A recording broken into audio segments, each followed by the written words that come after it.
Hey, Godfrey First. It's been a while since I've come to you in video form. Have you missed me? Don't answer that. Don't want to know. I'm just glad you're here now. Hey, there's a lot going on at Godfrey First, and I figured in addition to Barb's emails and the newsletter and announcements and all that, that we should probably put this together to let you know what all is going on during Advent, so everybody can participate as much as possible. So this is a special Advent edition of What's Up GaFUMCk. Wait. We should probably do a Christmas song instead, right? All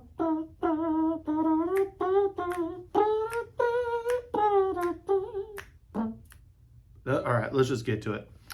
So, yeah, no, I really didn't miss you, Joe. Didn't miss that at all. Just kidding. All right, here we go. So change for change. Let's start with that. Our change for change during Advent is going to the Crisis Food Center. We have announced in the last couple of weeks, and we've been told by Crisis Food Center that the homeless population has doubled in this past year. So they are definitely in need of whatever support they can get. So we are doing a couple different projects. First of all, our change for change is going to them. If you come to 8:30 worship, there's a bucket on a pedestal right inside the door. You can leave your change for change offering in there as you come or go or whatever. During 10:45, the kids walk around during the children's chat portion of the service. So please be generous. You can do change. You can do paper money. I know it's not really change, but it counts. You can even write a check. If you don't want to leave it in the bucket, you can write a separate check and give it to Barb or somebody, Karen, and make sure it goes towards them. But they can definitely use your financial support.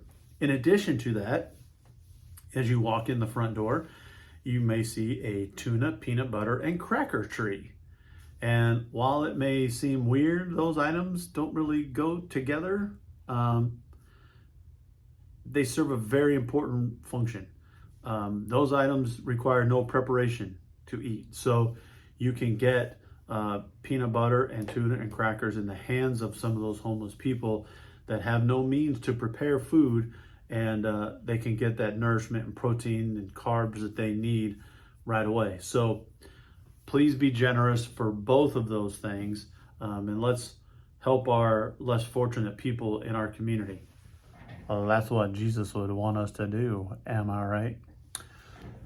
So that's change for change, and our grow a tree, saltine crackers, peanut butter, and tuna.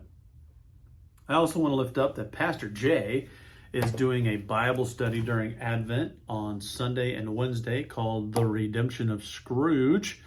It is, of course, based on Charles Dickens' A Christmas Carol, where we look at Scrooge and his life and everything he went through in the movie and how it ties into the themes of Advent, hope, peace, joy, love, right? Kind of cool.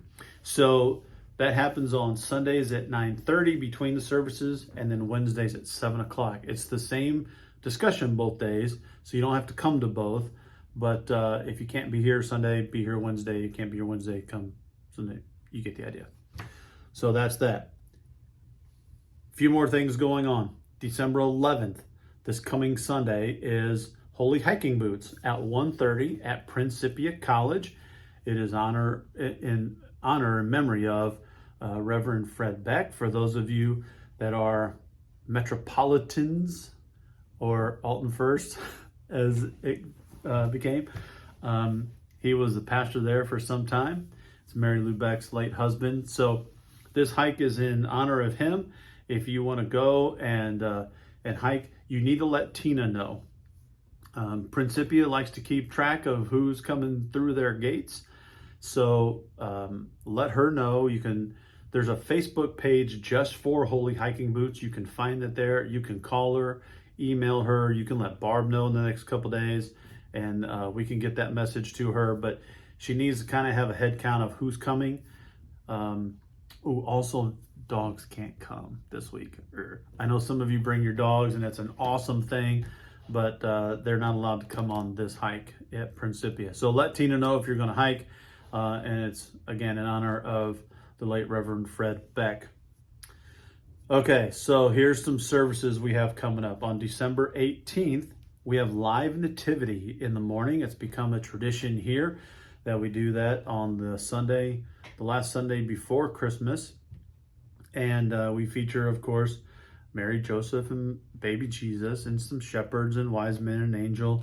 And that's at the 10:45 service. 8:30 service will go as normal. 10:45 will have this little bit to it. And can't wait for that.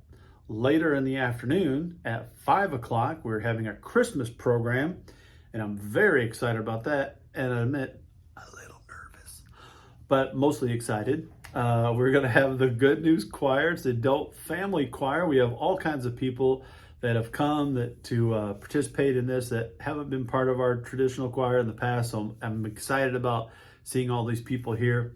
So we'll have the Good News Choir, a bell choir. We've assembled a whole new bell choir. It's going to come and play a couple songs there. Praise Team Plus. It's, of course, the praise team that you've known and loved on Sunday mornings, plus a couple extras. So that's why it's Praise Team Plus.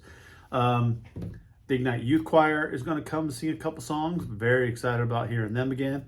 I've definitely missed them the last couple months. And then Sherry Trusty, who is our accompanist at 8:30 worship and our choir accompanist, also plays a mean harp. I mean, if there is such a thing as a mean harp, it's lovely. Joe, just keep going. So she, I'm looking forward to hearing this. I'm very excited about that. So come to that program. The whole thing is going to be, I don't know, 40, 45 minutes long, maybe. Boom, boom, boom. We'll get you in and out of there, because immediately following the program, we're having an all-church potluck. Everyone's asked to bring a side dish and or dessert. There's going to be fried chicken and drinks provided. Table service will be provided, of course. But if you want to bring a side dish and or dessert to that, there'll be people in place as you come in. You leave your items and be all set up. Come hear the program, and then we'll go back for the potluck. Man, that's going to be a lot of fun. On Wednesday, December 21st, Pastor Jay is leading a Blue Christmas service. Now, this is for people who may be having a hard time during the holidays. Maybe you're battling some sort of illness that has got you down. Maybe there's some turmoil within your family or friend group that has got you down, or maybe you've suffered some loss in your family or friend group and you're just not feeling it. This service is a service of remembrance and hope. And, you know, there's, of course, all kinds of themes during Advent, as I said: joy, peace, love, hope. But for me, hope is the greatest thing that the birth of Christ has given us. Hope for a new day, hope for a brighter day, a light in the darkness. If you're feeling down this holiday season, I encourage you to come to that service on December 21st at 5 o'clock. Betsy Arnold will be here to play the piano. We have a couple other guest liturgists. Pastor Jay, of course, will deliver the message, but I encourage you to come to that service if you're having a hard time this holiday season, and know that regardless of what you're going through, there is hope in that little baby Jesus. Christmas Eve, we have 2 candlelight services, one at 5 and one at 10. The 5 o'clock is a little more family oriented. We're going to have accompaniment tracks with this more contemporary-ish feel. 10 o'clock is more traditional. Sherry will be here to play the piano, and it'll have a more traditional feel. Both of them will have candlelight, so we'll circle around, sing Silent Night. It's my favorite service of the year, is that candlelight service. Immediately following the 5 o'clock service, since it is family friendly, Ann McLaughlin, our Director of Children's and Family Ministry, is putting together a birthday party for Jesus. It was very popular last year. Looking forward to that again. It's a fun way for kids to know that we're celebrating the birth of Christ and his birthday. So That's Christmas Eve, 5 o'clock, 10 o'clock. There's also a special thing that's going to happen that night that I'm not going to tell you about. A little teaser. You're not going to want to miss that service. It's going to be a very, very special service, both of them. Special night. Christmas Day and New Year's Day, the following Sundays, there's one service at 10 o'clock. Pastor Jay and Sherry are going to lead the worship service on Christmas Day. We recognize that it might be kind of a low service, so a low attended service, but there's going to be some carols, and bring your hot chocolate, wear your PJs if you want. It's Christmas morning, man. So that's Christmas Day, one service at 10 o'clock. The following week, New Year's Day, again, you got the same thing. There's one service at 10 o'clock. I will be delivering the message that day. Pastor Jay will be in Maine, messing up his accent that we're going to have to reprogram him when he comes back. We won't understand a word he's saying for a couple weeks.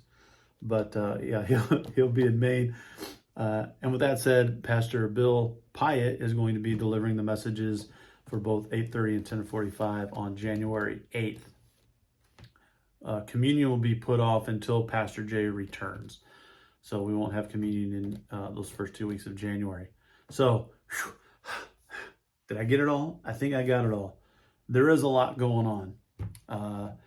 I'm excited about it because, as I mentioned, you know, in our world today, man, it seems like I talk about this all the time. Everybody just wants to be down. Everybody just wants to be negative. Everybody wants to be divisive. And I got to think that it was the same thing was going on just over 2,000 years ago. And in the midst of the darkness, a new light in that baby was born to give us all hope. So we're excited to bring hope, peace, love, and joy to you this Advent season. Please pass this on along to your friends and neighbors and family members who may not normally attend worship service. Let them know all the fun opportunities and great opportunities that we have here this month to connect with a church family and be reminded of the great hope that is in the birth of Jesus Christ. So that's what's up, GaFUMCk, for this week. I will bring recordings back after the first of the year. And yeah, I no, you don't need to comment. So with that, that's what's up, GaFUMCk. Blessings, GaFUMCk first.